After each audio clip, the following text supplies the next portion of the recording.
At the state capitol today, the Wisconsin GOP passed a bill that would ban transgender youth from obtaining gender-affirming surgery and limit their participation on sports teams. This comes despite a veto threat from Governor Tony Evers. Legislators from across the nation are working to limit transgender youth from participating in sports. Representative Scott Allen says the bill will give minors more time to let their brains develop before making a decision to transition. I want to make clear that this bill does not prohibit social transitioning, and it does not affect adults. It allows minors the chance to hit the pause button before making a significant choice.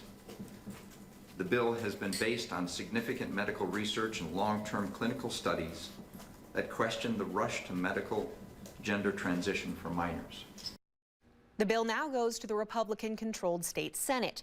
In response to the decision, Wisconsin Senate Democratic leader Melissa Agard released a statement saying, quote, "Republicans in both the Senate and the state assembly are fast-tracking several egregious proposals that demonize trans individuals to score cheap political points with their extreme base."